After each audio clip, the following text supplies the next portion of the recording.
अस्सलाम वालेकुम, आदाब अर्ज़ है जी डियर लिसनर्स। कहिए कैसे हैं आप सब, क्या हाल अहवाल हैं।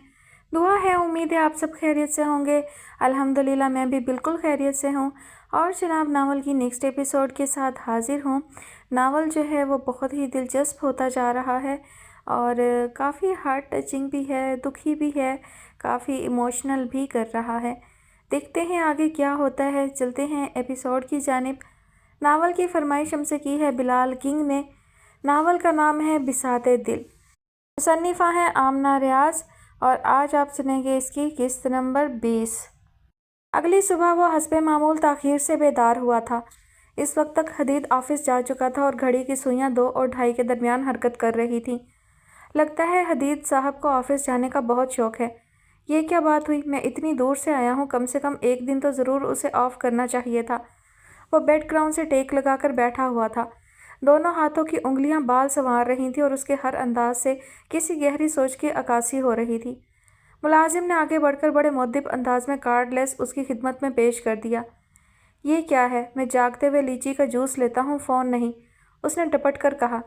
सर साहब ने कहा था आप जागते ही उनसे बात कर लें, मुलाजिम ने कहा। हनान ने चंद लम्हे सोचा, फिर कार्डलेस उसके हाथ से ले लिया। चलो फेस टू फेस ना सही, फ़ोन पर ही सही। सर आप ब्रेकफास्ट में क्या लेंगे और लंच में आपके लिए क्या बनाया जाए ये भी बता दें। हदीद साहब ने कहा था खाना आपकी पसंद का बनाया जाए। ब्रेकफास्ट का तो ये टाइम नहीं है, अब लंच ही करेंगे, उसने नंबर मिलाते हुए कहा। फ़िलहाल तो तुम ज़रा फ्रेश सा लीची का जूस ले आओ। जितने भी दिन मैं यहाँ रहूँगा अर्ली मॉर्निंग मुझे लीची का जूस चाहिए होता है, इसलिए चाय कॉफ़ी जैसी चीज़ मेरे सामने मत लाना। अब तुम अपनी शक्ल गुम करो, लंच के बारे में भी कुछ बताते हैं। हेलो, हदीद साहब से बात करवाएं। हदीद साहब बजाते खुद आपसे मुखातिब हैं। हदीद का लहजा मुतबस्सम था। तुम अपनी फ़ोन कॉल्स खुद रिसीव करते हो? हनान ने अचंभे से पूछा। कोई खूबसूरत सेक्रेटरी नहीं है तुम्हारे पास जो कॉलर्स की समात में रस खोल सके? सेक्रेटरी तो है और बहुत सॉफ्ट वॉइस भी है उसकी, but he is a male. Hadid का लहजा शरीरो मुतबस्सम था। तुम्हारे घटिया ज़ौक़ से मुझे यही उम्मीद थी, उसने जलकर कहा। हदीद का कहकहा ज़बरदस्त था। यकीनन तुम्हारे बाकी स्टाफ का भी यही हाल होगा। खैर अब इतना भी बदज़ौक़ नहीं हूँ मैं। इसका मतलब एक आध बार तुम्हारे ऑफिस का चक्कर लगाया जा सकता है, हनान ने ज़रा पुरजोश होकर कहा। Most welcome. वैसे आज तुम्हारी सुबह कुछ जल्दी नहीं हो गई? हदीद ने चिढ़ाया। कुछ? हनान हंसा। हदीद ने उसका साथ दिया था। वैसे ये अच्छा तरीका है, मेहमान घरों में नौकरों की शक्लें देख रहा है और साहिब खाना ऑफिस तशरीफ़ ले जा चुके हैं। वेरी बैड यार, कम से कम एक दिन तो मुझे कंपनी देते। बोर्ड ऑफ डायरेक्टर्स के साथ मेरी मीटिंग थी, कैंसिल करवा सकता तो ज़रूर करवाता, हदीद ने ज़रा शर्मिंदगी से कहा। ऑल राइट, लंच तो साथ में करेंगे, हनान ने पूछा। वो हदीद से कुछ ज़रूरी बात करना चाह रहा था। एक्सट्रीमली सॉरी हनान, इतनी जल्दी तो मैं नहीं आ सकता, हदीद ने फिर कदरे शर्मिंदगी से कहा। मुझे तुम्हारे प्लान का पता होता तो ऑफिस का शेड्यूल उसी हिसाब से बनाता। आज शाम तक तो मैं फिर भी फ्री हूँ, लेकिन अगले 2 दिन बहुत मसरूफ़ गुजरेंगे। Hope you understand. Yes I can. Okay thanks a lot. तुम अपना लंच इंजॉय करो, मैं 5 साढ़े 5 बजे तक आता हूँ। मुझे थोड़ी सी शॉपिंग भी करना है, वो भी कर लेंगे और डिनर भी बाहर करेंगे, क्या ख्याल है? ठीक है, मैं इंतज़ार कर रहा हूँ, अब क्या, हनान ने खुश दिली से कहा। अगर कहीं बाहर जाना चाह रहे हो तो मैं ड्राइवर के साथ गाड़ी भिजवा देता हूँ, हदीद ने उसकी बोरियत के ख्याल से कहा। नहीं, आज कहीं जाने का मूड नहीं बन रहा, हनान ने कसरमंदी से पैर फैलाए, फिर अचानक ख्याल आया तो पूछा। यहाँ करीब कोई सैलून है? I think I need a haircut. What do you think?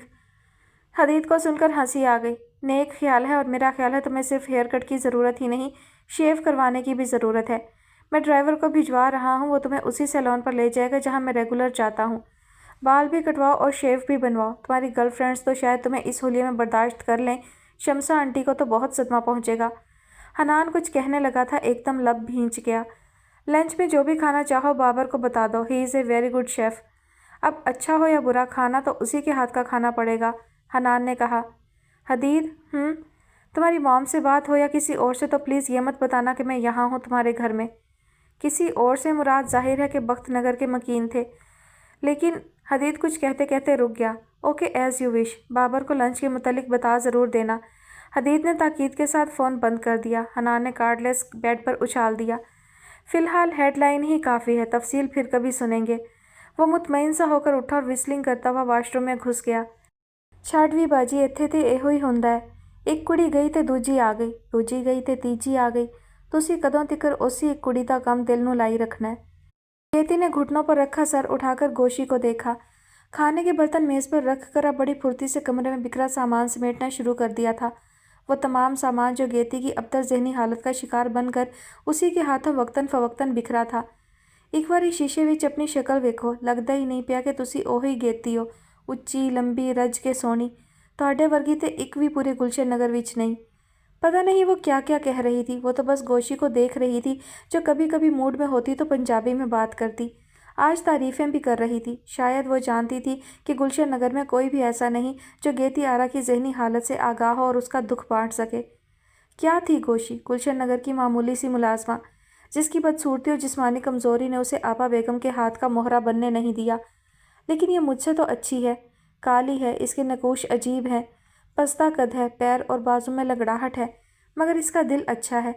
लेकिन ये ज़्यादा दुरुस्त है कि इसके पास दिल है, कम से कम मेरे दर्द को महसूस तो कर सकती है, मुझे दिलासा तो दे सकती है। और मैंने क्या किया रिहाब के साथ?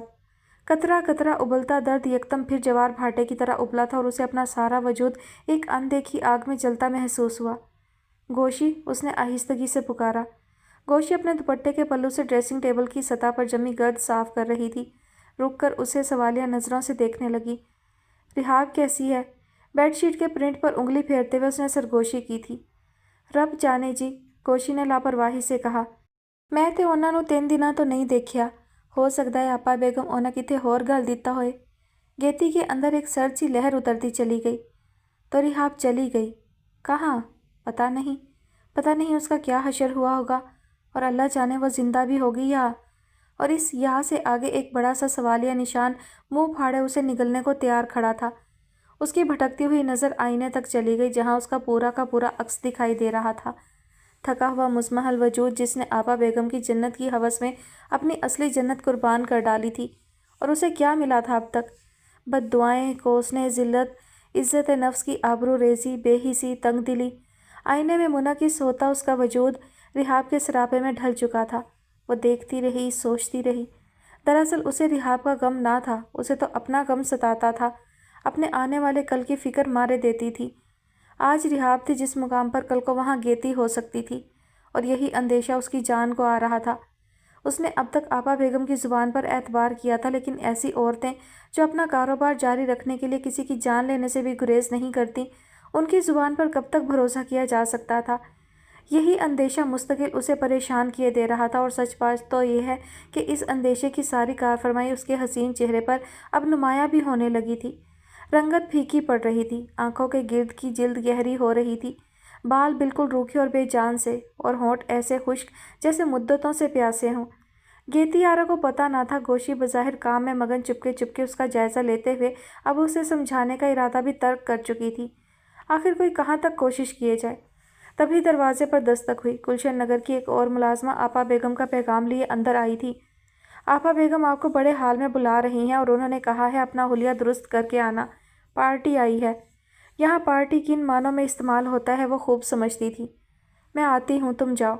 मुलाजमा उल्टे कदमों पलट गई। गोशी, ये खाना तुम खा लो, उसने पलंग से उतरते हुए कहा और वार्डरोब खोलकर खड़ी हो गई।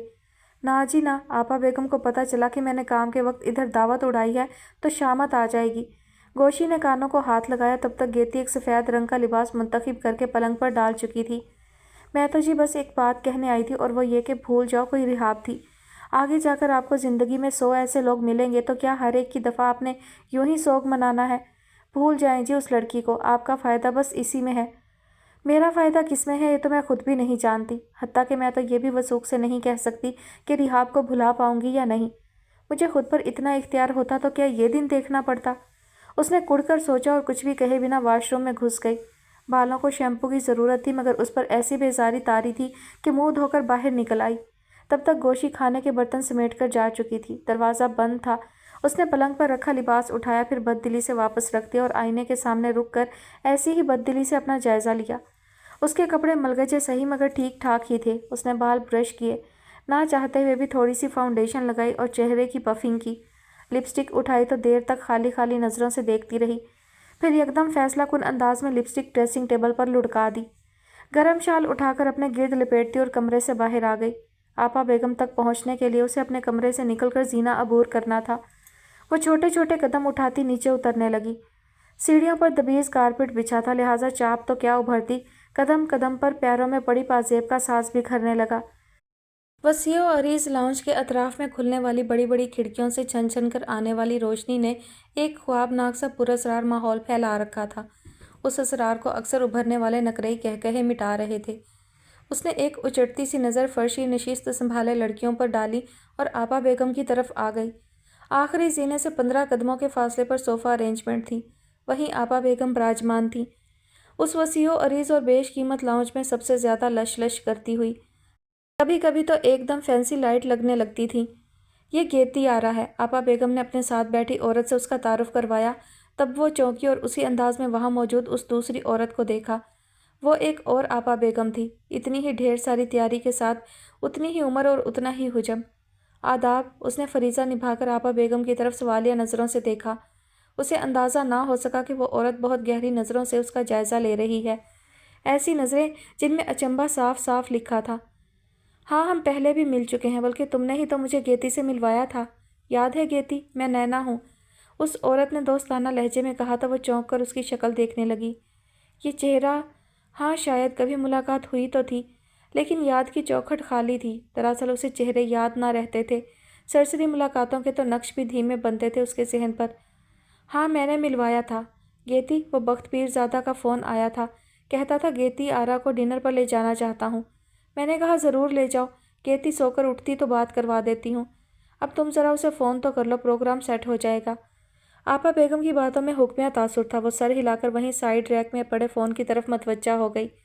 2-3 बार ट्राई किया, मगर पीरज़ादा साहब का नंबर मुसलसल बिजी टोन दे रहा था। उसने पलट कर आपा बेगम को बताया। अच्छा, कुछ देर बात कर लेना। उसने किसी रोबोट की तरह उस हुक्म की तामील की और उठकर जीने के करीब पड़े आबनूसी झूले पर आकर बैठ गई, फिर लेट गई। अब पोजीशन ये थी कि पैर ज़मीन पर थे और सर करवट पर गाँव तकिए पर धरा था। फर्शी नशिस्त के करीब जो मौसीकी के आलात धरे थे, किसी की मशाक उंगलियां हरकत करती तो देर तक सुर उभरते रहते। धीमी सरगोशियों में की जाने वाली गुफ्तगू पर ऊंचे ऊंचे कहकहे उबल रहे थे। किसी ने आपा बेगम के किसी नाम लेवा का किस्सा छेड़ा तो ये कोठी भी ज़ेरे बहस आ गई, जो उन्हें अच्छे वक्तों में तोहफतन मिली थी और आजकल उनका खर्चा पानी चला रही थी। बेचारी आपा बेगम, उसने तरहम से सोचा। चलो, कुछ तो है जो उन्हें खुशी देने का सबब बनता है। हमारे पास तो ये भी नहीं, ना तो ताबिंदा माजी, ना रोशन मुस्तकबिल। उसके सर पर लटकते फानूस की रोशनी एक झमाके से झिलमिलाई तो उसने आंखों पर बाजू रख लिया। चंद लम्हे गुजरे तो अंदर बाहर कोई अलाव रोशन हो गया हो। वो सोचने लगी, बल्कि कुढ़ने लगी। आखिर ये चक्कर क्या है? कौन सी अजियत है मेरे अंदर जो ख़त्म होने का नाम ही नहीं लेती? झेलना तो वही है जो तकदीर बनकर लकीरों में दौड़ रहा है। फिर ये उठा पटक क्यों? जाने कितनी ही देर वो यूं ही लब बस्ता फानूस के झूमर गिनती रही। फिर चौंकी तब जब आपा बेगम ने कंधा झंझोड़ा।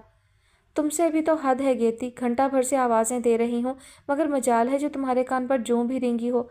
कानों में रुई ठूंस रखी है क्या? वो बुरी तरह झंझलाई हुई लग रही थी।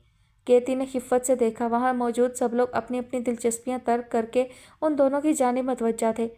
मैंने कहा था कुछ देर बाद फ़ोन कर लेना, ये नहीं कहा था कि करना ही मत। वो बेचारा तो बेशक इंतज़ार में सूख भी चुका हो। वो आपा बेगम के अताब से बचने के लिए जल्दी से उठकर टेलीफोन स्टैंड की जानिब दौड़ी। इंडेक्स खुली छोड़ गई थी, इसलिए अब की बार नंबर तलाश नहीं करना पड़ा।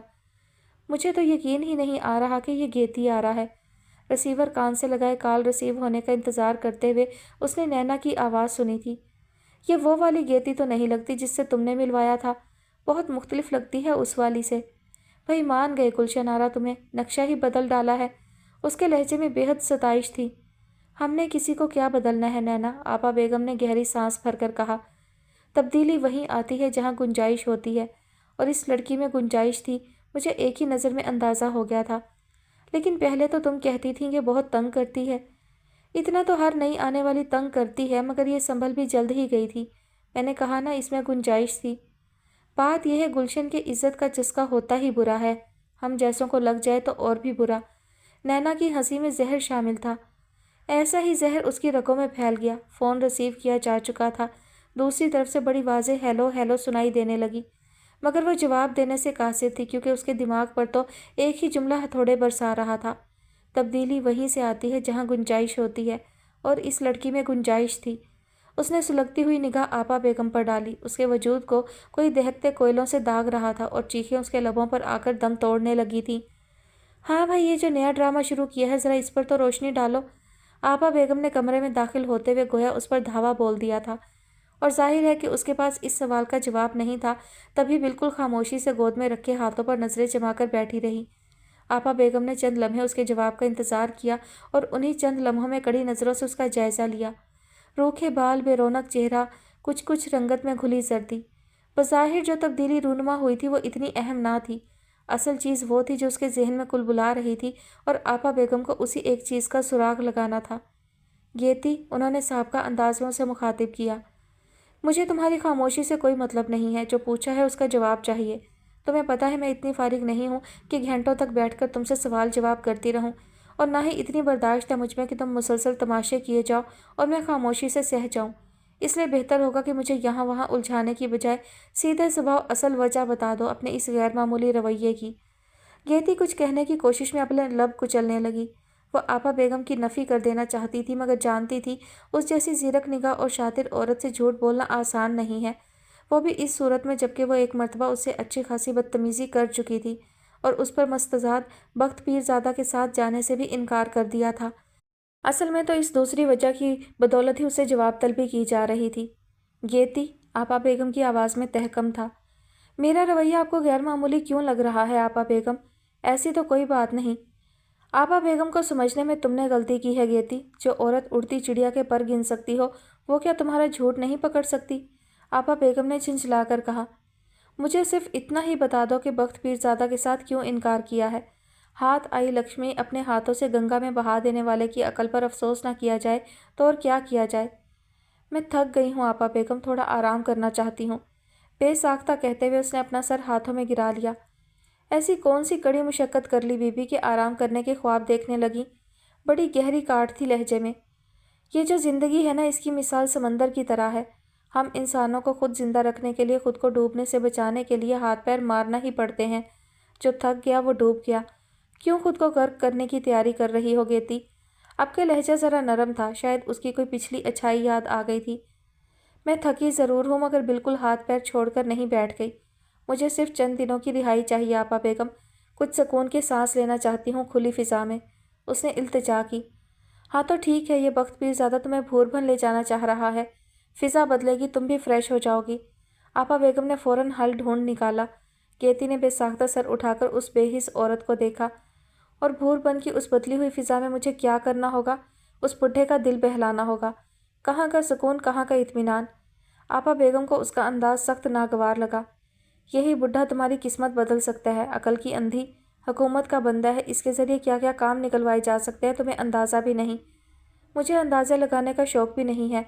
जो बंदा मुझे इस जहन्नुम से नहीं निकाल सकता, उसकी पावर का अंदाज़ा लगाकर मैं करूँगी भी क्या? उसने कुड़कर सोचा और आपा बेगम के सामने बाकायदा हाथ जोड़ दिए।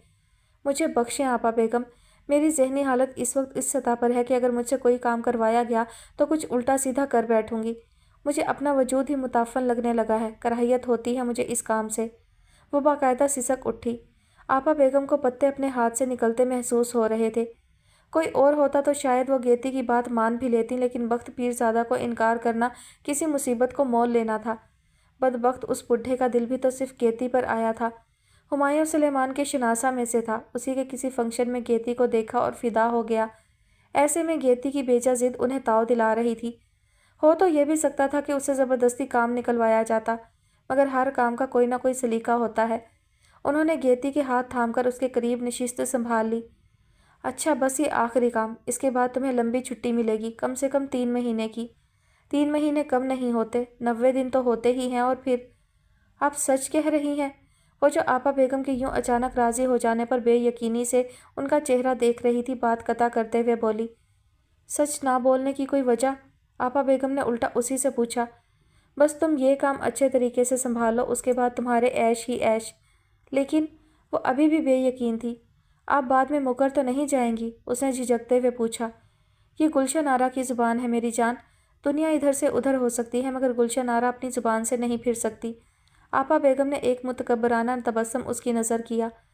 बहुत कम लोग ऐसे हैं दुनिया में جو کام کے ہیں۔ یہ بخت پیرزادہ بھی انہی چند لوگوں میں سے ہے۔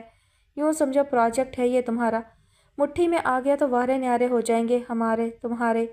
لیکن ایک بات ہے گیتی، مت بھول جانا کہ یہ 3 ماہ والی چھوٹ میں صرف تمہیں دے رہی ہوں، وہ بھی صرف اس لیے کیونکہ کچھ خاص رشتہ ہے تم سے، دل سے قریب محسوس ہوتی ہو، ورنہ تم جانتی ہو اتنے نخرے میں کسی کے برداشت نہیں کرتی، آپا بیگم نے نخوت سے کہا۔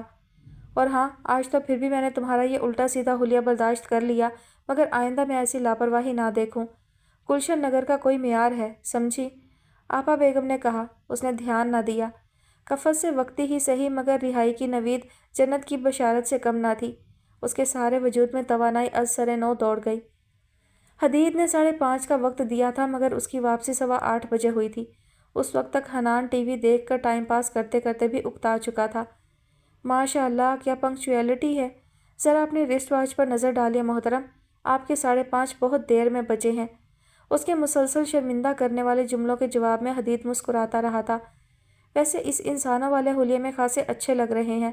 جب حنان مسلسل تانے دے چکا تو حدید نے شرارت سے کہا، کل جب میں نے تمہیں دیکھا تو تم ایک عجیب و غریب چیز لگ رہے تھے، تم خود آگے بڑھ کر میرے گلے نہیں لگے ہوتے تو شاید میں پہچانتا بھی نہیں۔ اب ہنسنے کی باری حنان کی تھی، وہ اس کے کمنٹس بہت انجوائے کر رہا تھا۔ تم ہیئر کٹ کے لیے گئے تھے لیکن تمہاری پونی ویسے کی ویسی ہے، شارٹ کیوں نہیں کروائے بال؟ وہ گاڑی مین روڈ پر لے آیا تھا۔ کیوں اچھے نہیں لگ رہے؟ حنان نے اسے پوچھتے ہوئے بیک مرر میں خود کو دیکھا۔ اگر کل کے مقابلے میں دیکھا جائے تو بہت اچھے لگ رہے ہیں۔ حدید کا انداز اب بھی شرارتی تھا لیکن وہ سچ کہہ رہا تھا۔ بلیک ہائی نیک میں حنان آج بہت سمارٹ لگ رہا تھا۔ اس نے اپنے بال کھلے چھوڑ رکھے تھے جو اس کے کندھوں سے کچھ اوپر تھے، اور ایک ہیئر بینڈ بائیں کلائی میں پہن رکھا تھا۔ پہلے مارکیٹ چلتے ہیں، کل وریشا کا برتھ ڈے ہے اور مجھے اس کے لیے کوئی گفٹ لینا ہے۔ وریشا کے لیے؟ حنان کو اپنے کانوں پر یقین نہیں آیا۔ ہاں وریشا کے لیے۔ حدید اس کی حیرانی سے محظوظ ہوا۔ لیکن تم اتنا حیران کیوں ہو رہے ہو؟ کیا میں وریشا کے لیے گفٹ نہیں لے سکتا؟ گفٹ کیوں نہیں لے سکتے؟ بالکل لے سکتے ہو، مگر کہاں تم جیسا 18ویں صدی کا شرمیلا ہیرو اور کہاں یہ پیار محبت کی باتیں؟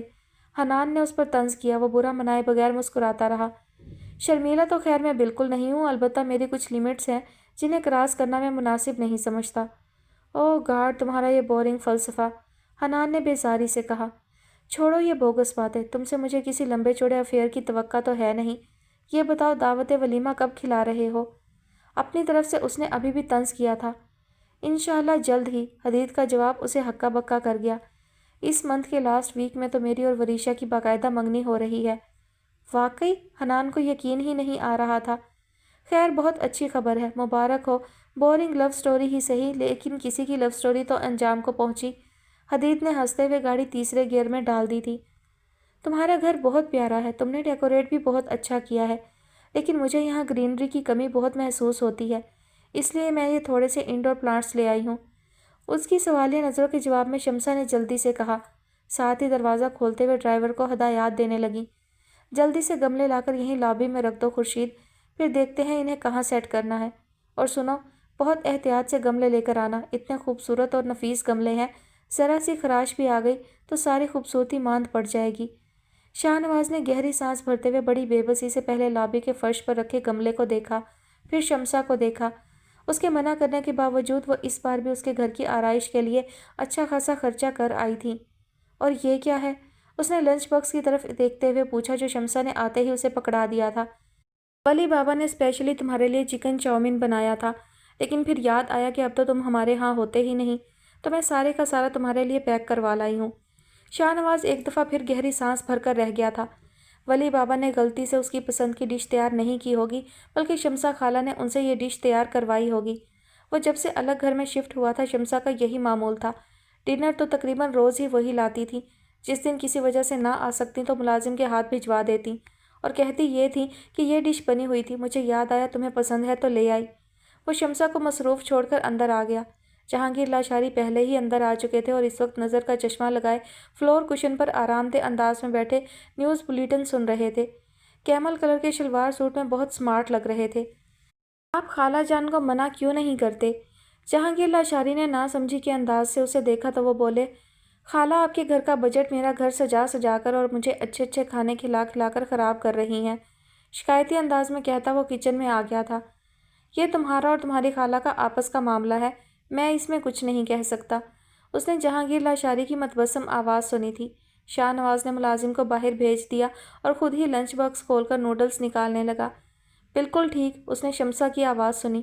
اور تم بلا وجہ مت ہانکو، کوئی بجٹ خراب نہیں ہوتا۔ وہ وہاں لابی میں کھڑی اپنی نگرانی میں گملے رکھواتی اسے ڈانٹ رہی تھی۔ شاہ نواز نے گردن موڑ کر ایک نظر انہیں دیکھا، پھر خاموشی سے اپنا کام کرنے لگا۔ اس نے 3 پلیٹیں تیار کیں، تینوں کو ٹرے میں رکھا، گارلک ساس کی بوتل اور گلاس بھی رکھا اور ٹرے لے کر باہر آ گیا۔ آخر میں کب تک آپ ہی کے گھر کا کھانا کھاتا رہوں گا؟ ٹرے اس نے تپائی پر رکھی اور تپائی اٹھا کر جہانگیر لاشاری کے سامنے رکھ دی اور خود بھی کشن گھسیٹ کر دوسری طرف بیٹھ گیا۔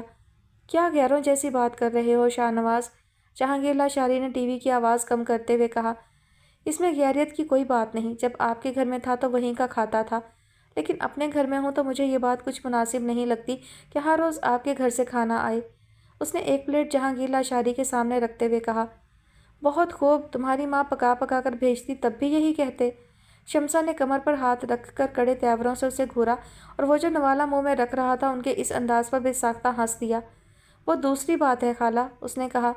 تو مجھے پہلی بنا دو، شمسا نے اس سے بھی زیادہ رسان کا مظاہرہ کیا۔ شاہ نواز نے کوہنی تپائی پر اور مٹھی لبوں پر رکھی۔ آپ میری بات نہیں سمجھ رہی، اس کے انداز میں مبہم سی بے بسی تھی۔ تم سمجھا دو، میں سمجھ جاؤں گی، وہ سابقہ انداز میں بولی۔ تمہیں پتہ ہے شاہ نواز تمہارا مسئلہ کیا ہے؟ چند لمحوں کی خاموشی کے بعد شمسا نے کہا۔ وہ ہاتھ دھو کر وہیں تپائی کے گرد آ بیٹھی تھی۔ تم نے آج تک ہم لوگوں کو اپنا تسلیم کیا ہی نہیں۔ گورنمنٹ ہاسٹلز میں لوگ جیسے رہتے ہیں ان کے ساتھ ساتھ تو رہے، ایک دوسرے کے غم خوشی میں بھی تھوڑا بہت ساتھ دیا، لیکن جب الگ ہونے کا وقت آیا تو چپکے سے الگ ہو گئے۔ بالکل ایسے ہی تم ہمارے ساتھ رہتے رہے۔ ایسی بات نہیں ہے خالہ، اس نے جلدی سے ان کی بات رد کی۔ ایسی ہی بات ہے، وہ بہت پر یقین تھی۔ اگر ایسی بات ہوتی تو تم یوں وہ گھر نہیں چھوڑتے۔ یوں ہی نہیں چھوڑا، بہت بے عزت ہو کر چھوڑا ہے، اس نے کڑ کر سوچا، لیکن یہ بات وہ ان لوگوں کو سمجھا نہیں سکتا تھا۔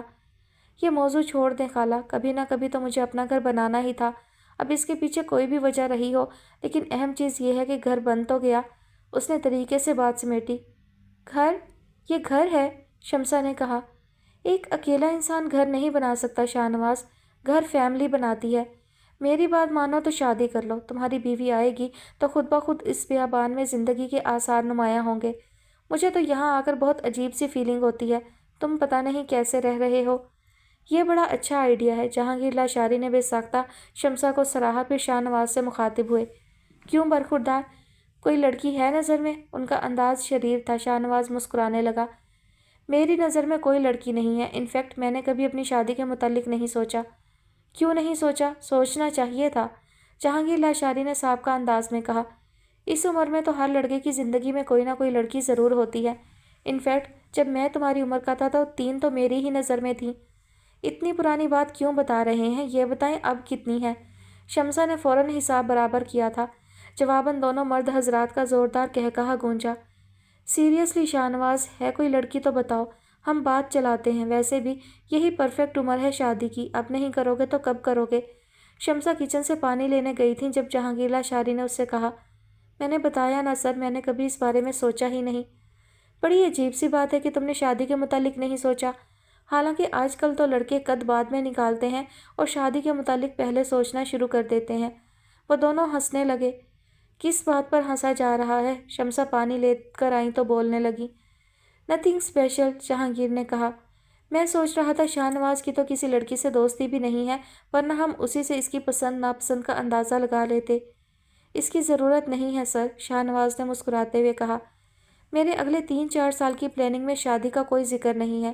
سب سے پہلے تو مجھے اماں کو اس گھر میں لانا ہے، وہ آئیں گی تو خود ہی اس بیابان کو گھر بنا دیں گی۔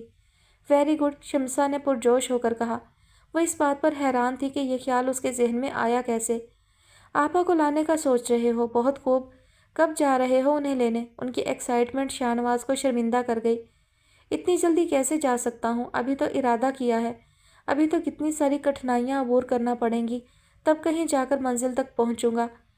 شمسا نے اس کے کندھے پر ہاتھ رکھا اور تھپکتے ہوئے بولی، ارادہ کر لیا ہے نا تو منزل تک بھی ضرور پہنچو گے انشاءاللہ۔ پھر جہانگیر لاشاری سے مخاطب ہوئی۔ آپ نے شاہ نواز کو اسوا کے بارے میں بتایا؟ اسوا کے بارے میں کیا؟ پھر انہیں اچانک یاد آیا۔ ہاں، میرے تو ذہن سے ہی نکل گیا تھا۔ मोहित अली को तो तुम जानते ही हो, हदीद का छोटा भाई, अली हसन का बेटा। जानता हूँ मगर बहुत अच्छी तरह नहीं, शाहनवाज ने कहा, क्योंकि मेरी ज़्यादा दोस्ती हदीद से ही रही है। वैसे भी मोहित पिछले 5-6 साल से लंदन में था अपनी पढ़ाई के सिलसिले में। वो पिछले महीने ही पाकिस्तान आया है, जहांगीर लाशारी ने कहा, और अली हसन ने उसका प्रपोज़ल दिया है हमारी उसवा के लिए। बज़ाहिर कोई खामी नहीं, मुझे और तुम्हारी खाला को तो रिश्ता पसंद है, लड़का भी अच्छा है और फैमिली भी।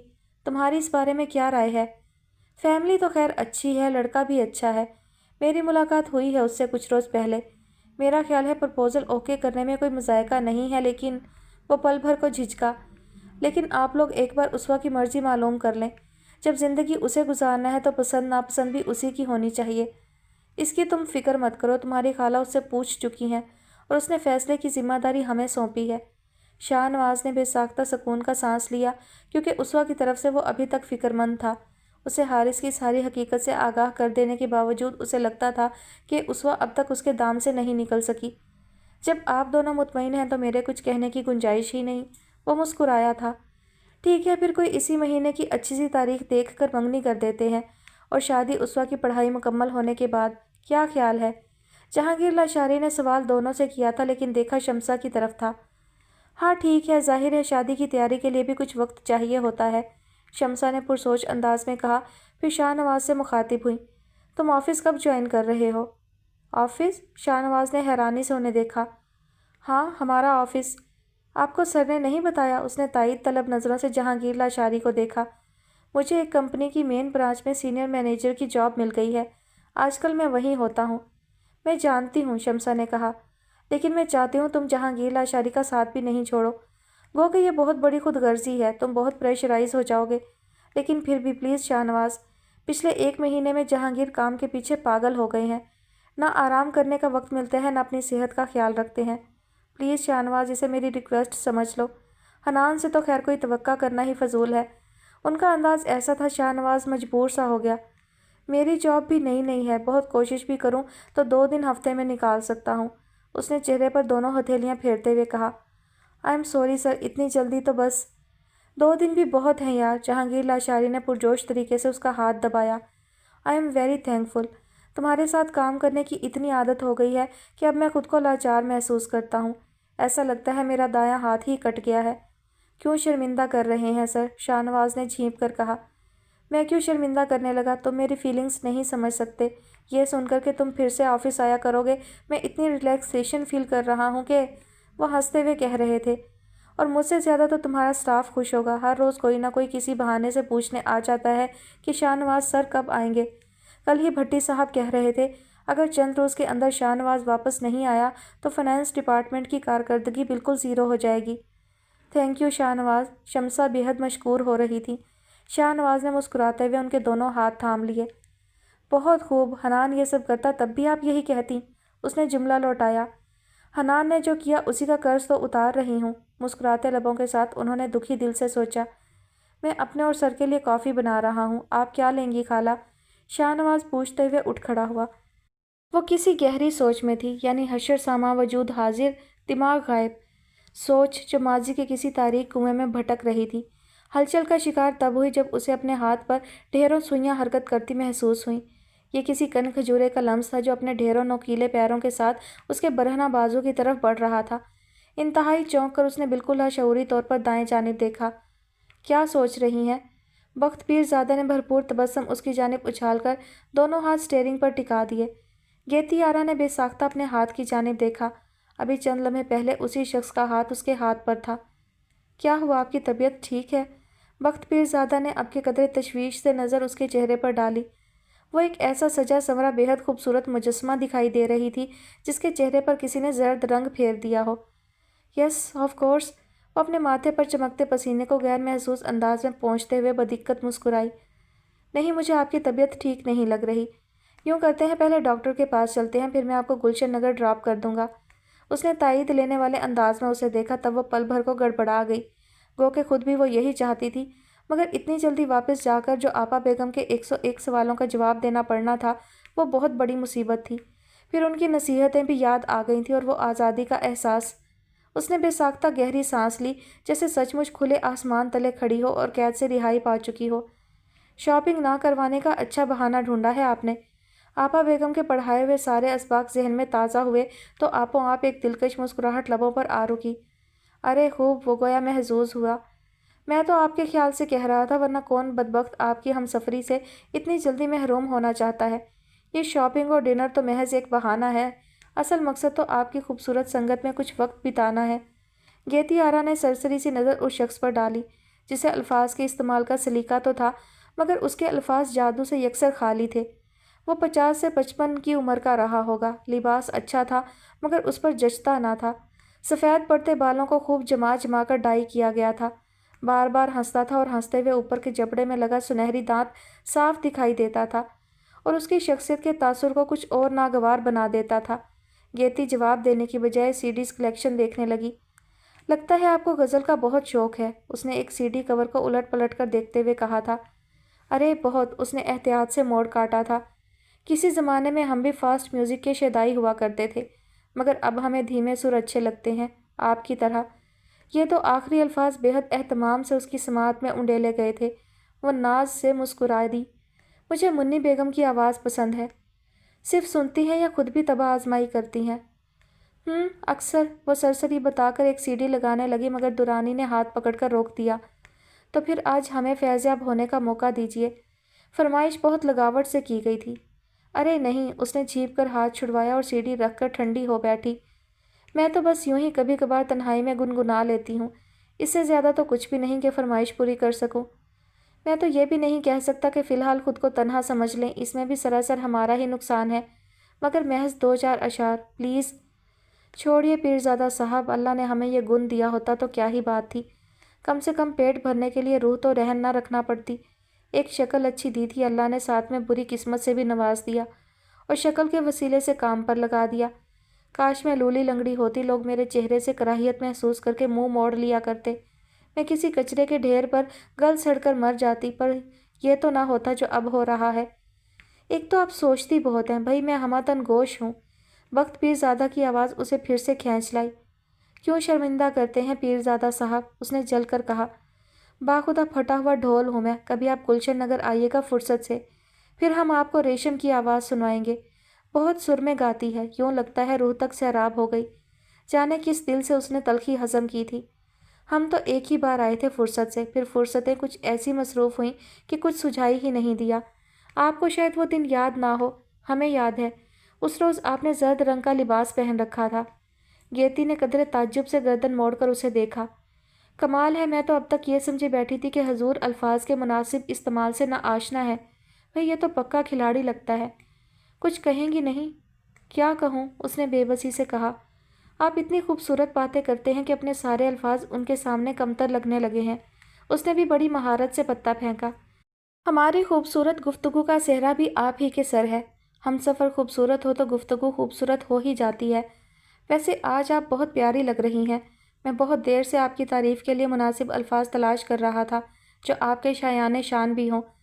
वक्त पीरज़ादा ने उसके प्यारे से चेहरे को जी भर देखने की तमन्ना को बड़ी मुश्किल से रोका कि गाड़ी तारिक रोड के अज़दहाम में थी। गेती के लब दिलकशी से मुस्कुराने लगे। आज तो खैर वो तारीफ़ की हकदार भी थी कि आपा बेगम की हिदायत के मुताबिक बड़े दिल से तैयार हुई थी। नेवी ब्लू और लाइट ब्लू कंट्रास्ट की साड़ी, जिसके स्लीवलेस ब्लाउज़ ने उसके बाजुओं की खूबसूरती को बहुत नुमाया कर दिया था। निफासत से किया गया मेकअप, जदीद अंदाज में तर्शे हुए बाल जो उसके कंधों तक आ रहे थे, कानों में जदीद फैशन के मुताबिक लंबे आवीज़े, कलाइयाँ बिल्कुल खाली थीं, अलबत्ता बाएं कलाई में बड़ी नाजुक और स्टाइलिश सी रिस्ट वॉच थी। कार पार्क करने के बाद पीरज़ादा उसे सबसे पहले एक बुटीक में ले आया था। उसने 5 ज़बरदस्त से सूट लिए थे, जिनमें से 2 तो कतई वक्त पीरज़ादा की पसंद के थे। फिर मैचिंग शूज़ और मेकअप का सामान दिलवा कर वो उसे एक बड़ी सी ज्वेलरी शॉप पर ले आया था। बस भी करें पीरज़ादा साहब, मेरे पास बहुत ज्वेलरी है। आपा बेगम ने आज तक किसी चीज़ की कमी होने ही नहीं दी। आपको अंदाज़ा नहीं है गेती, हम आपके लिए क्या कुछ खर्च कर सकते हैं, और आप इन मामूली चीज़ों से घबरा गई। आपकी खाला जान ने बेशक आपको किसी चीज़ की कमी ना होने दी हो, मगर मेरा दिल चाह रहा है कि आपको कोई गिफ्ट दिया जाए। वक्त पीरज़ादा ने फिर बेपनाह लगावट का इजहार किया। गेती ने उसके इसरार पर कदम बढ़ाए, लेकिन उसकी आंखों में जो चमक थी वो सरासर उस दुकान के शोकेसेस में सजे जेवरात के सबब थी। मैंने कुछ रोज़ पहले यहाँ एक नेकलेस पसंद किया था پیرزادہ نے مینیجر سے فارغ ہو کر اسے مخاطب کیا، لیکن یہ سوچ کر نہیں خریدا کہ جسے پہننا ہے پسند بھی اسی کی ہونی چاہیے، لہٰذا اب آپ خود پسند کیجیے۔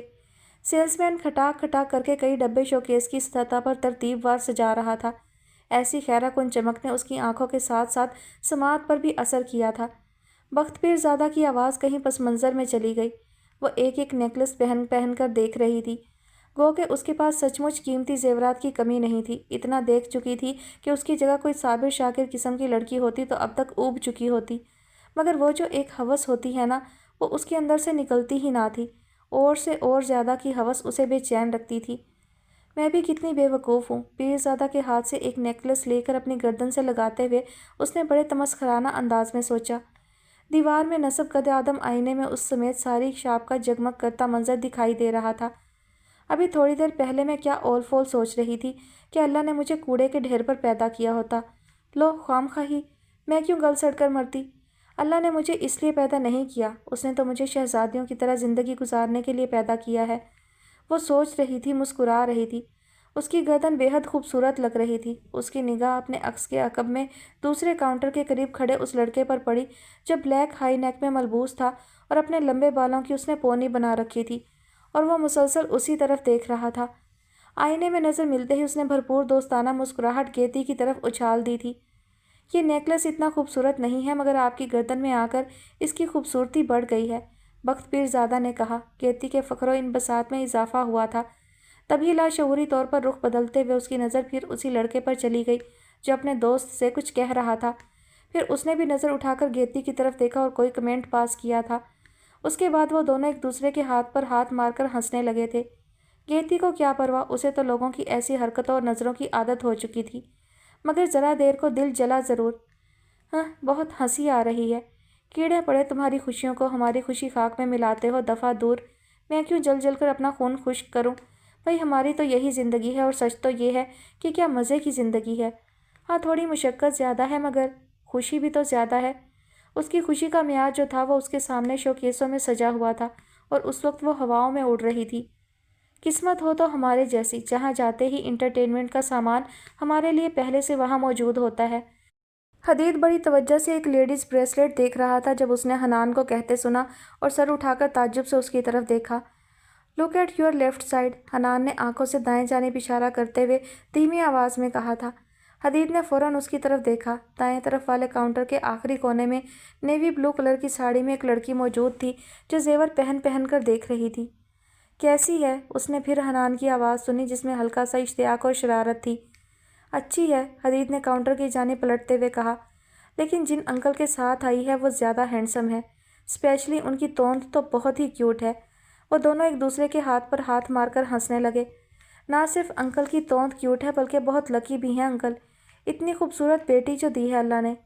کم آن، حدید نے شریر سے انداز میں اختلاف کیا تھا، وہ اس کی بیٹی نہیں ہو سکتی۔ کوئی باپ اپنی بیٹی کو اس انداز میں جولری کیسے پہنا سکتا ہے؟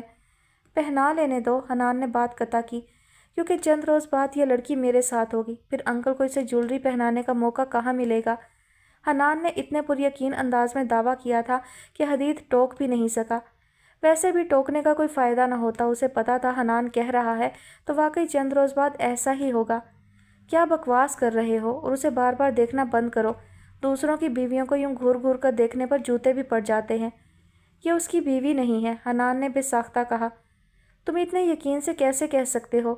حدید نے حیرانی سے پوچھا۔ اس معاملے میں میری آبزرویشن سٹرانگ ہے، بیویوں کو تو میں ایک نظر میں پہچان لیتا ہوں۔ اس کا انداز جتنا سنجیدہ تھا، حدید کا کہکہا اتنا ہی بے ساختہ تھا۔ وقو مت اور اس طرف دھیان دو، میں تمہیں جس کام کے لیے لایا ہوں پلیز وہ کرو۔ مجھے تو یہ ساری جولری آئٹمز ایک سے لگ رہے ہیں، اس نے قدرے بیزاری سے کہا تھا، اور اس بار حنان سچ مچ اس کی طرف متوجہ ہو ہی گیا تھا۔ لو اب یہ نئی مصیبت۔ اپنی کار کے قریب بالکل غلط طریقے سے پارک کی ہوئی کار کو دیکھ کر حدید نے جھنجھلاتے ہوئے کہا، ساتھ ساتھ کار کے مالک کی تلاش میں نظریں دوڑائی تھیں۔ مجھے لوگوں کی غیر ذمہ داری پر بہت غصہ آتا ہے، حنان نے کہا۔ جواباً حدید نے اسے طنزیہ نظروں سے دیکھا۔ اسی لیے ہر بار اپنی گاڑی غلط پارک کرتے ہو؟ وہ تو اس لیے کیونکہ مجھے لوگوں کو ٹیز کرنے میں مزہ آتا ہے، حنان نے کہکہا لگایا تھا۔ بھٹا کھاؤ گے؟ تم ہی کھاؤ، حدید نے کار کے بند دروازے سے کمر ٹکاتے ہوئے جیکٹ کی جیب سے موبائل نکال لیا تھا۔ حنان کندھے اچکا کر کچھ فاصلے پر موجود پٹھان کی طرف بڑھ گیا۔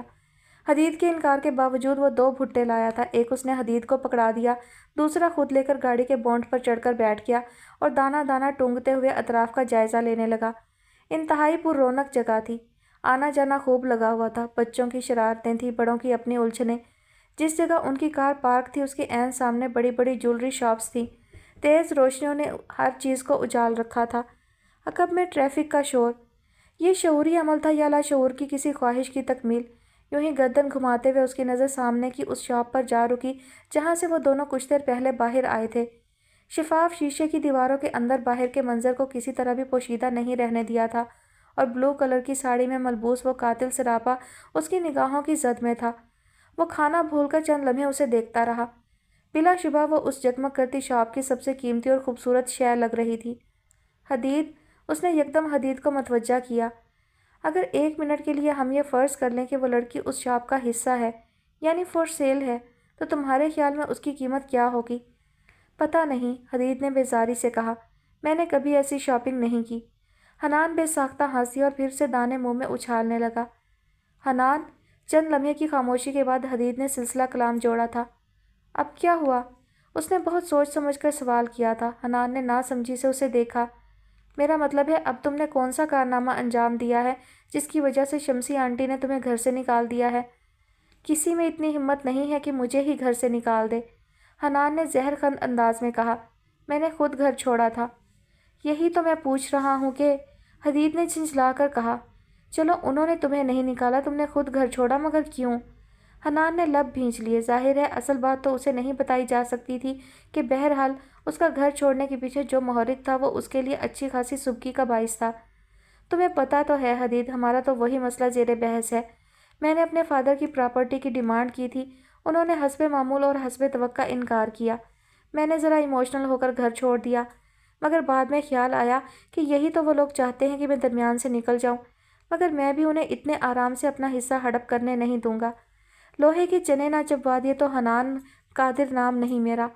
اس نے اچھی خاصی کہانی سنا کر اپنے ارادے ظاہر کیے اور حدید کو اس سے یہی توقع تھی۔ کیا کرو گے تم؟ اس نے پوچھا۔ حنان نے کندھے اچکا دیے۔ ابھی کچھ خاص سوچا نہیں، لیکن تم دیکھ لینا، میں کچھ ایسا کروں گا کہ یہ لوگ سر پکڑ کر روئیں گے۔ اس کا انداز گو کہ لاپرواہ تھا، مگر اس لاپرواہی سے بھی اس کے مصمم ارادے ظاہر ہو رہے تھے۔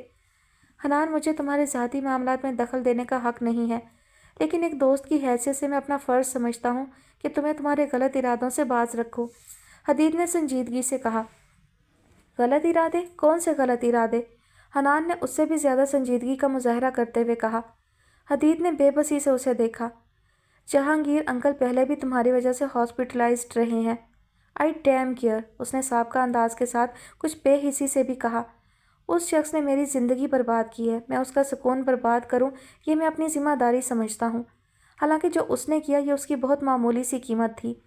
حنان، اس نے کچھ کہنا چاہا، حنان نے روک دیا۔ میں اس ٹاپک پر بات نہیں کرنا چاہتا، پلیز۔ میں چند روز تمہارے گھر میں رہوں گا، لیکن اگر تمہیں کوئی پرابلم ہے تو میں کہیں اور بندوبست کر لیتا ہوں۔ اس نے 2 ٹوک کہا۔ حدید بوکھلا گیا۔ میں نے یہ کب کہا؟ بدگمانی کی کوئی حد ہے؟ وہ تو کہہ کر پچھتا رہا تھا۔ ٹھیک ہے بھائی، تمہیں اپنی بھلائی منظور نہیں تو ہم کون ہوتے ہیں زبردستی کرنے والے؟ جو مرضی کرتے رہو، میں اب دوبارہ کچھ نہیں کہوں گا، اس نے جلدی جلدی کہا۔ حنان جیسے شخص سے تو کچھ بعید بھی نہیں تھا، خفا ہو کر جاتا اور پھر ساری عمر شکل نہ دیکھتا۔ دیٹس گریٹ، تھینکس اے لاٹ، اور میری ممی کو بھی نہیں بتاؤ گے کہ میں یہاں ہوں، اس نے پھر تاکید کی تھی۔ Oh I'm really very sorry. اس سے پہلے کہ وہ کچھ اور کہتا، ایک آواز نے ان دونوں کو ہی متوجہ کیا تھا۔ انکل ان کے سامنے کھڑے تھے اور معذرت خواہانہ انداز میں کہہ رہے تھے، آپ کو ہماری وجہ سے بہت زحمت ہوئی، میں ابھی اپنی کار ہٹا لیتا ہوں۔ اٹس اوکے سر، ہمیں کوئی خاص زحمت نہیں ہوئی۔ حدید نے کمال خندہ پیشانی کا مظاہرہ کیا تھا، ورنہ چند لمحے پہلے وہ بے حد غصے میں تھا۔ اگر میں غلطی نہیں کر رہا تو آپ حدید علی ہیں، مارکو گلاس کمپنی کے چیف ایگزیکٹو۔ انکل اپنی یادداشت کھنگال رہے تھے۔ شاید آپ نے مجھے پہچانا نہیں، آئی ایم بخت پیرزادہ، ہمایوں سلیمان صاحب کے فارم ہاؤس پر آپ سے ملاقات ہوئی تھی۔ اوہ یس۔ ان دونوں کی گفتگو سے بے نیاز حنان اس کا جائزہ لے رہا تھا جو لاپرواہی سے انکل کی کار سے ٹیک لگا کر کھڑی ہو گئی تھی، اور حنان کو اعتراف کرنا پڑا کہ فاصلے کی کامیابی نے اس کی خوبصورتی کے تاثر کو کئی گنا بڑھا دیا تھا۔ حنان کی دلچسپی یکدم اس لڑکی میں بڑھ گئی تھی۔ عجیب سی بے نیازی تھی اس کے انداز میں، اور سب سے بڑی بات، ایک بار بھی پلٹ کر حنان کو نہیں دیکھا تھا۔ حالانکہ وہ جس قدر مردانہ وجاہت کا شاہکار تھا، یہ ممکن ہی نہ تھا کہ صنف مخالف اس کی طرف متوجہ نہ ہو۔ بڑی غیر معمولی بات لگ رہی تھی اسے، ایک تو خوبصورتی، دوسری ادائے بے نیازی۔ آئیے گیتیارا، انکل نے کار کا دروازہ کھولا۔ وہ کھلے دروازے میں سما گئی۔ احتیاط سے دروازہ بند ہوا اور اس کے دیکھتے ہی دیکھتے گاڑی ٹریفک کے ازدحام میں داخل ہو گئی۔ حدید نے گاڑی سٹارٹ کی تھی۔ حنان نے اپنی طرف کا دروازہ کھولتے ہوئے زیر لب دہرایا، گیتیارا۔ پھر حدید سے مخاطب ہوا، کہیں روکنا، مجھے سگریٹ لینا ہے۔ حدید نے اس بات میں سر ہلا کر گاڑی آگے بڑھا دی تھی۔ اور پھر اگلے روز تو نہیں لیکن 2 دن بعد آفس گیا تو اسے جہانگیر لاچاری کی بات پر فوراً ہی یقین آ گیا۔ اس کے اسٹاف نے اس کا اتنے پرجوش طریقے سے استقبال کیا تھا کہ یقین نہ کرنے یا ان کے خلوص و محبت پر شک کرنے کا سوال ہی نہیں اٹھتا تھا۔ سر، ہم نے آپ کو بہت مس کیا، یہ فرمان حمید تھا۔ آپ کی غیر موجودگی میں میرا تو آفس آنے کو دل ہی نہیں چاہتا تھا۔ سر، ایسا لگتا تھا آفس میں رونق ہی نہیں ہے۔ سجاد نقوی کے بے حد معصومیت سے کہنے پر ایک زبردست قہقہہ بلند ہوا تھا۔ آپ کچھ دن اور نہ آتے سر جی تو میں نے تو استعفیٰ دے دینا تھا۔ یہ اسلم تھا آفس بوائے جو چائے وغیرہ لانے پر مامور تھا۔ اسی طرح کے کئی جملے اس نے سب سے سنے تھے۔ اپنے کیبن میں داخل ہوا تو یہاں کا منظر ہی بدلا ہوا تھا۔ حنان کے ہنگامے نے جو تباہی کی تھی اس کے نشانات سرے سے غائب تھے، اور اسٹاف ممبرز کی جانب سے کئی تازہ پھولوں کے گلدستے رکھے ہوئے تھے۔ اتنی محبت، اتنا خلوص، اسے تو آج تک اپنی قدر نہ ہوئی تھی، اور یہاں ہر کوئی اسے اپنی پلکوں پر بٹھانے کو تیار تھا۔ اس کا موڈ خود بخود خوشگوار ہو گیا۔ میں آئی کم ان سر؟ وہ ایک گلدستے سے لگا کارڈ دیکھ رہا تھا جب دروازے پر ہلکی سی دستک کے ساتھ آواز سنائی دی۔ اس نے گردن موڑ کر دیکھا، صوفیہ دروازے میں کھڑی اجازت مانگ رہی تھی۔ مس صوفیہ؟ اس نے خوشگوار حیرانی کے زیر اثر کہا، پلیز کم ان۔ السلام علیکم سر۔ وعلیکم السلام۔ کیسی ہیں مس صوفیہ، اور آپ ابھی تک یہیں ہیں؟ میں تو سوچ رہا تھا آفس میں کسی اچھے ممبر کا اضافہ ہو چکا ہوگا۔ اس کا انداز شریر تھا۔ صوفیہ مسکراتی رہی۔ یو ڈونٹ وری سر، آپ کے اسٹاف میں اچھے ممبر کا اضافہ ہو چکا ہے، اور آج میرا آخری دن ہے۔ تھینک گاڈ آج آپ آ گئے۔ میں جانے سے پہلے آپ کو اللہ حافظ ضرور کہنا چاہتی تھی۔ ارے آئی ایم جسٹ کڈنگ۔ آج واقعی آپ کا آخری دن ہے؟ اس نے پوچھا۔ جی سر، اسی لیے میں کچھ لیٹ بھی آئی ہوں، ورنہ روٹین میں آپ جانتے ہیں میں آفس ٹائم سے کبھی لیٹ نہیں ہوتی۔ آپ کے ساتھ بہت اچھا وقت گزرا مس صوفیہ۔ میرا نہیں خیال کہ آپ کی جتنا ایکٹیو اور ایفیشینٹ امپلائی ہمیں مل سکے گا۔ You are such a nice worker. Thanks a lot sir, میں بھی یہاں سے بہت اچھا ایکسپیرینس لے کر جا رہی ہوں، صوفیہ نے کہا۔ پھر بولی، ویسے میرا دل نہیں چاہتا کہ اپنے آگے کسی اور کی تعریف کروں، لیکن میری جگہ جس امپلائی کو جہانگیر سر نے ہائر کیا ہے وہ بھی بہت محنتی اور ٹیلنٹڈ لڑکی ہے۔ آپ کو اس کے ساتھ کام کرنے میں کوئی دقت نہیں ہوگی۔ مجھے سر نے بتایا تو تھا لیکن ابھی میری ملاقات نہیں ہوئی، شاہ نواز نے کہا۔ آئی تھنک وہ بھی آج لیٹ ہو گئی ہے، ورنہ میرا خیال تھا وہ میرا ریزگنیشن سائن کروا چکی ہوگی، صوفیہ نے رسٹ واچ پر نظر ڈالتے ہوئے کہا۔ ویری گڈ، شاہ نواز نے سراہنے والے انداز میں سر ہلایا۔ آپ کو پتہ ہے مجھے ان پنکچویلٹی سے کتنی الجھن ہوتی ہے، اور جو امپلائی پنکچوئل نہیں ان کی باقی کارکردگی کیسی ہوگی اس کا مجھے اندازہ ہو رہا ہے۔ ایک آدھ بار کی غلطی معاف کر دینے میں کوئی مذائقہ نہیں ہوتا سر، اور پلیز سر بیچاری کو اتنا مت ڈانٹیے گا جتنا آپ مجھے ڈانٹتے تھے۔ صوفیہ اپنے آخری دن کا پوری طرح فائدہ اٹھا رہی تھی، اور جو کچھ اتنے عرصے میں نہیں کہہ سکی اب بڑے آرام سے کہہ رہی تھی۔ شاہ نواز ہنس دیا، اب کہتا بھی کیا۔ اسی پل دروازے پر دستک دے کر کسی لڑکی نے جھانکا اور اندر آنے کی اجازت مانگی۔ یہ مس ثانیہ چودھری ہیں سر۔ اس کے اندر آتے ہی صوفیہ نے جلدی سے تعارف کروایا، اور میری جگہ انہی کو اپائنٹ کیا گیا ہے۔ آپ آفس ٹائمنگ سے پورے 45 منٹ لیٹ ہیں مس چودھری، وہ اپنے مخصوص روڈ اور دبنگ انداز میں بولا۔ مس چودھری نے اپنی ٹانگوں میں لرزش محسوس کی۔ بعض کی اچھائی اور نرم دلی کے قصے سنے تھے تو غصے کی کہانیاں بھی سنی تھیں، اب گھبراتی بھی نہیں تو اور کیا ہوتا۔ حالانکہ گھر سے جلدی نکلنے کی کتنی کوشش کی تھی، مگر بھلا ہو ابو کے مہمانوں کا جو عین وقت پر ٹپک پڑے۔ سوری سر، اس نے محسوس کیا اس کی آواز بھی لڑکھڑا رہی تھی۔ اٹس اوکے، لیکن اگلی بار یہ غلطی نہیں ہونا چاہیے، اس نے تاکید کر کے کہا۔ آپ مس صوفیہ کی ریزگنیشن فائل لائی ہیں؟ جی سر، اس نے فائل کھول کر جلدی سے باس کے سامنے رکھ دی۔